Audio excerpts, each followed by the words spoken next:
बिस्मिल्लाहिर्रहमानिर्रहीम। अस्सलाम वालेकुम। इस मॉड्यूल में हम देखेंगे कि हम कैसे डेटा को ट्रांसफॉर्म कर सकते हैं डेटा साइंस के लिए प्रिपेयर करने के लिए। ट्रांसफॉर्म करने की ज़रूरत हमें तब पड़ती है जब हमारा डेटा स्क्यूड हो या उसके अंदर बहुत सारे आउटलायर्स हों। तो ये दो डिस्टिंक्ट प्रॉब्लम्स हैं। स्क्यूनेस पे हमने पहले डिस्कशन की थी कि हमारा डेटा जो है वो राइट स्क्यूड या लेफ़्ट स्क्यूड हो सकता है। इसको रिजॉल्व करने के लिए हम मुख्तलिफ मेथड यूज़ कर सकते हैं, जिनमें हमारे पास लॉग ट्रांसफॉर्म है, बॉक्स कॉक्स और यो जॉनसन मेथड्स हैं। दूसरा जो प्रॉब्लम हमें फेस होता है डेटा के अंदर वो है आउटलायर्स। आउटलायर्स ऐसी एक्सट्रीम वैल्यूज़ होती हैं जो हमारे डेटा से काफ़ी दूर होती हैं और हमारे मशीन लर्निंग मॉडल की परफॉर्मेंस को डिस्टर्ब करती हैं। आउटलायर्स को रिमूव करने के हमारे पास दो मेथड्स हैं। एक है क्लिपिंग, जिसमें हम डेटा की कुछ लिमिट सेट करके उससे बाहर के डेटा को रिमूव कर देते हैं। आउटलायर्स रिमूव करने का दूसरा मेथड है विंसराइजेशन, जिसमें हम कुछ लिमिट्स तो लगाते हैं, फिर वहाँ से बाहर के डेटा को हम उस डेटा के अंदर ले आते हैं, यानी बाहर के डेटा को आउटलायर्स के डेटा की वैल्यू उन लिमिट्स के बराबर सेट कर देते हैं। तो हम चलते हैं पाइथन की तरफ और पाइथन में इन कॉन्सेप्ट्स की प्रैक्टिस करते हैं। पाइथन में हम पहले अपने चर्न वाले डेटा को लोड कर लेते हैं और फिर उसके अंदर से मंथली इनकम और मंथली बिल को डिस्क्राइब करते हैं। ये वो डेटा की वेरिएशन है जो हमें यहाँ पे नज़र आ रही है। इस डेटा के अंदर स्क्यूनेस है, जिसको हम प्लॉट करके भी देख सकते हैं।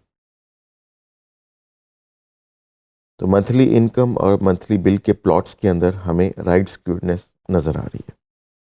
इसको रिजॉल्व करने के लिए हम लॉग ट्रांसफॉर्म का फंक्शन यूटिलाइज करेंगे।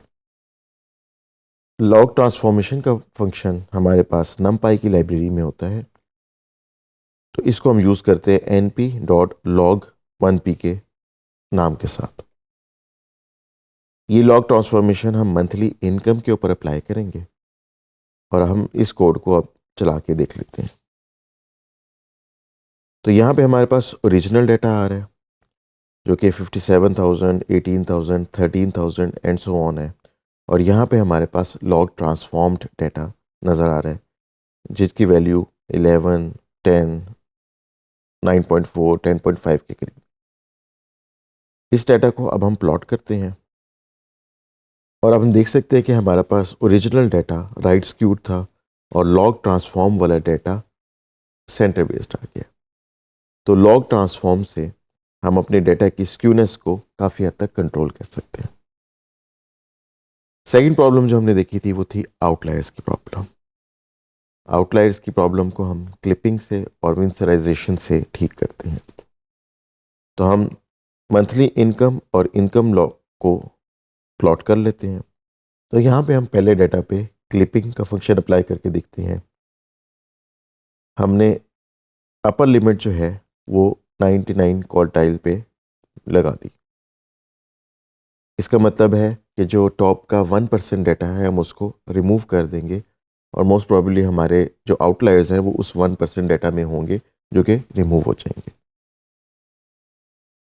तो इसके लिए हम डेटा फ्रेम के अंदर डॉट क्लिप का फंक्शन देते हैं और क्लिप की लिमिट हम बता देते हैं कि इस लिमिट से ऊपर वाले डेटा को क्लिप कर दिया जाए। ये हमने क्लिपिंग अप्लाई की और हमें ये पता लग गया कि क्लिपिंग के बाद जो हमारा डेटा है उसमें मैक्सिमम वैल्यू 21,696 है और मिनिमम वैल्यू 4,873 है। तो यहाँ से जो हमने एक्सट्रीम केसेस हैं उनको रिमूव कर दिया। अब हम डेटा को प्लॉट करें तो हमारे पास लेफ़्ट साइड पे ओरिजिनल डेटा आ रहा है और राइट साइड पे ऐसा डेटा आ रहा है जिसको हमने 99th परसेंटाइल पे क्लिप कर दिया। तो हम देख सकते हैं कि ओरिजिनल डेटा जो था वो 35,000 तक की वैल्यू पे जा रहा था मंथली बिल के अंदर और जो क्लिप डेटा है वो 20,000 के करीब रह रहा है। तो यहाँ से हमारे जो एक्सट्रीम आउटलायर्स थे वो रिमूव हो गए। नेक्स्ट स्टेप पे हम विंसोराइजेशन की प्रैक्टिस करेंगे। यहाँ पे हमने डाटा लेके और उसके ऊपर विंसोराइज का फंक्शन यूज़ किया। विंसोराइज का फंक्शन हमें अवेलेबल होता है साईपाई की लाइब्रेरी में। तो आप साईपाई की लाइब्रेरी को पिप इंस्टॉल साईपाई से इंस्टॉल कर सकते हैं और फिर साईपाई की लाइब्रेरी के अंदर जो स्टैट्स का मॉड्यूल है, उसके अंदर एम स्टैट्स का मॉड्यूल है, वहाँ से हम विंसोराइज का फंक्शन इंपोर्ट कर लेंगे। विंसोराइज का फंक्शन हम इस तरीके से कॉल कर सकते हैं जिसमें हम कॉलम बताते हैं जिसकी हम विंसोराइजेशन करना चाहते हैं और उसकी हम लिमिट्स बताते हैं।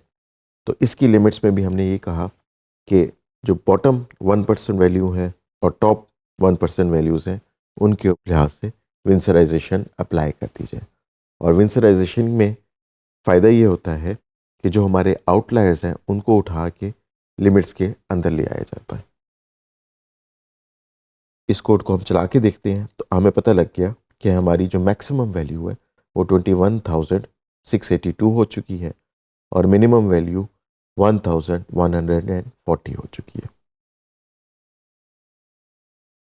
इस डाटा को हम प्लॉट करके देख लेते हैं तो हमें तकरीबन वही इफ़ेक्ट मिल रहा है जो क्लिपिंग में मिल रहा था। यहाँ पे जो है हमारा डाटा जो है क्लिप नहीं हो रहा बल्कि विंसोराइज हो रहा है।